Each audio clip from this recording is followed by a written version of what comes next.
A few months ago, I surrendered the password to my Twitter account to let a person with paralysis tweet out their thoughts. But I mean that literally. Philip O'Keefe can't use his fingers to type like you or I, but thanks to a tiny brain implant, he was able to send the following tweets. Hello world, short tweet, monumental progress. No need for keystrokes or voices. I created this tweet just by thinking it.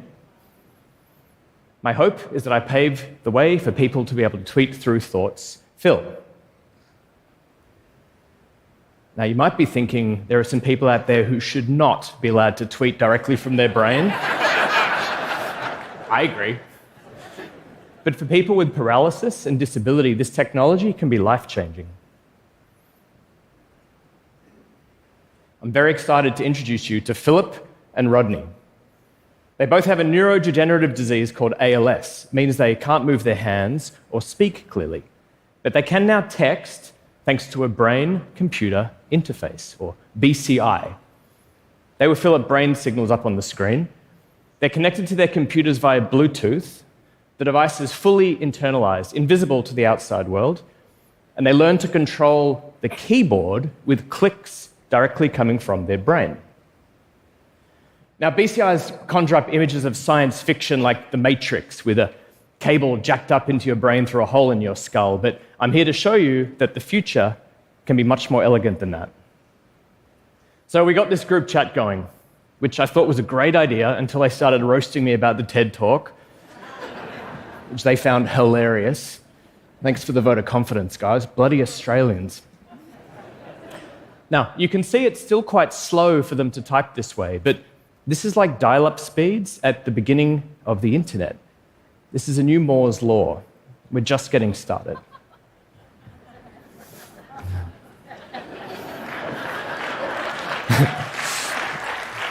That's Philip. This has been the dream of patients and caregivers, doctors and scientists for decades, and for good reason. You may know someone who's lost the ability to use their hands, maybe from a stroke or a spinal cord injury or multiple sclerosis, paralysis. It comes in all shapes and sizes, from minor inconvenience to life-threatening. During my neurology residency, I cared for a man in his 40s. He had a stroke and developed locked-in syndrome. And then he couldn't move his body, except for his eyes, left or right. His brain still worked like yours. He could see and hear and think and feel just like normal, but he couldn't move or speak ever again. And in what were horrific circumstances, we supported his wish to be taken off life support. And so I've been wondering ever since, was there not anything else that could have been done? Connection is a fundamental human need. So many of our patients have lost the ability to speak, let alone type, for years. And they so desperately want to reconnect with their family, with their loved ones. You know what the main request we get is?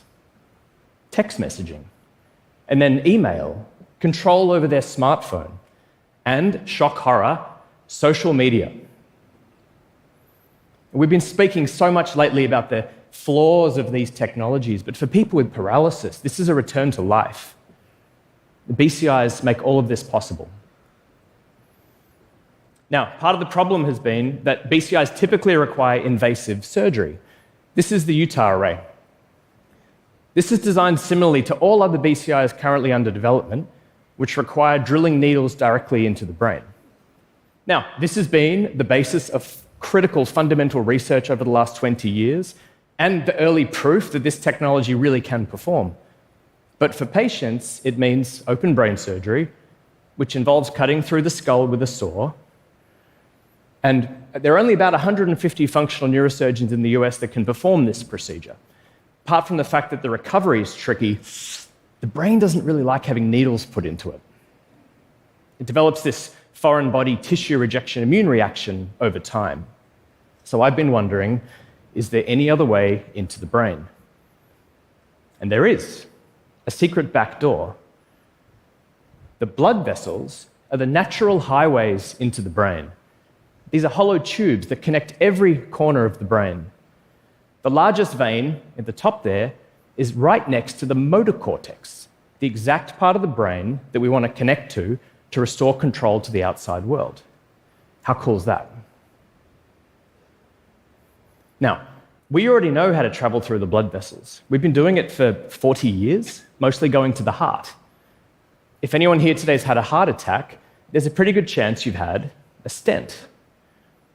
A stent is a metal scaffold delivered through a catheter, which opens up like a flower into the blood vessel. Millions of stents are delivered each year, not in the OR, but in the cath lab, or catheter laboratory. It's now common in the cath lab to navigate up into the brain through the blood vessels.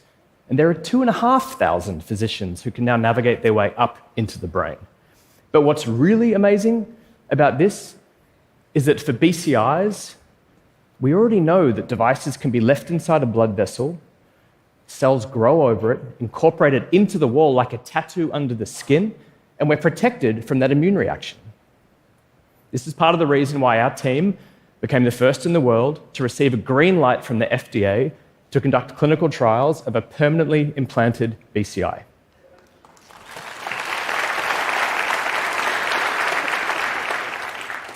So what we had to do was figure out a way to put a sensor connected to the cross links of the stent that could record that brain activity.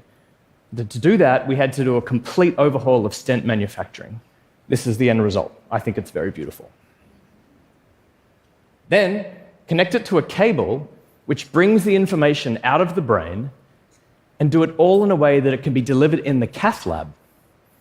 This way, we can make BCI accessible not to the thousands of people, but to the millions of people who need this technology.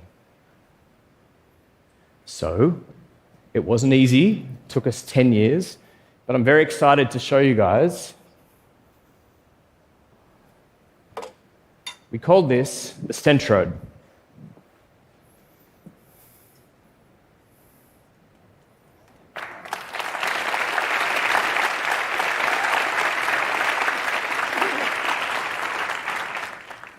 Graham Felstead, an incredible human being suffering with ALS, became the first person in the world to receive and use one of these brain-computer interfaces.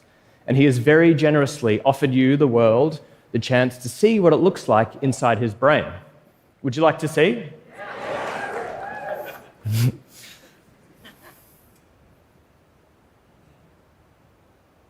Seeing this video for the first time was one of the most incredible moments of my life. I was standing in the cath lab. Dr. Peter Mitchell had just completed the surgery, and you can see the device, the outline of the device sitting inside the blood vessel there. So this popped up on the screen, and it just felt like we were witnessing something new in the world. I had tingles down my spine. I've got them now thinking about it again. I turned to my colleague, Pete, and I said something poetic and profound, like, "Pete, holy shit." And then 2 hours later, something even more amazing happened. Graham woke up, and he asked, "Am I alive?" And our nurse, Christine, broke out in tears of relief. It was a phenomenal moment. Once it's in place, it's connected to this tiny antenna that sits under the skin in the chest. This collects the raw brain data and sends it out of the body wirelessly to then connect with external devices. It's always on and ready to go, kind of like how your brain is meant to work. So, here's how it works. Our engineers work with our patients to decode specific movements. So we tell the patient, press down your foot. So they'll repeatedly press down their foot, and you won't see the foot moving because they're paralyzed, but we've been able to determine which brain signals are generally linked to press down your foot. The black dotted line is the moment of pressing down the foot, and you can see the brain signal is different before to after, which means we can turn that into a switch. Now, we repeat this for several different types of movements, say open, close your hand, or pincer grip your finger. Now, that may not seem like much, but these become the building blocks for every single interaction on a digital device that is needed for control. Converted to Click, up, down, left, right, menu, back, etc. But what's really amazing is that to some degree, this process, our brain signals are universal. So the brain signal for press down your foot for me is the same as it is for you. Now, this means that we're creating a dictionary of the brain across all humans. This is going to make BCI truly scalable. As Philip once said to me, it's kind of like learning how to ride a bike. It takes a bit of practice, but once you're rolling, it becomes natural. Now I just look on the screen where I want to click, and I'm texting, messaging the world via Twitter. But Graham, he said, as his ALS was progressing, that it gave him immense comfort to know that even if his body was failing, he was always going to be able to tell his wife that he loved her. In the future, I'm really excited about the breakthroughs BCI could deliver to other conditions like epilepsy, depression, and dementia.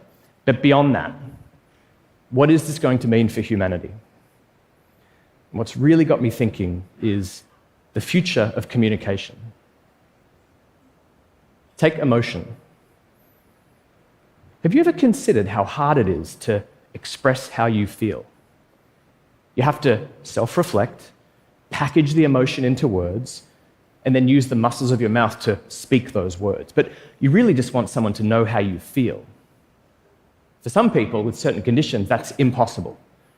So what if rather than using your words, you could throw your emotion, just for a few seconds, and have them really feel how you feel? At that moment, we would have realized that the necessary use of words to express our current state of being was always going to fall short. The full potential of the brain would then be unlocked. But for right now, BCI is about restoring the lives of millions of people with paralysis. After years of feeling trapped, this technology promises the return of autonomy and independence. But what I really mean is dignity. Thank you.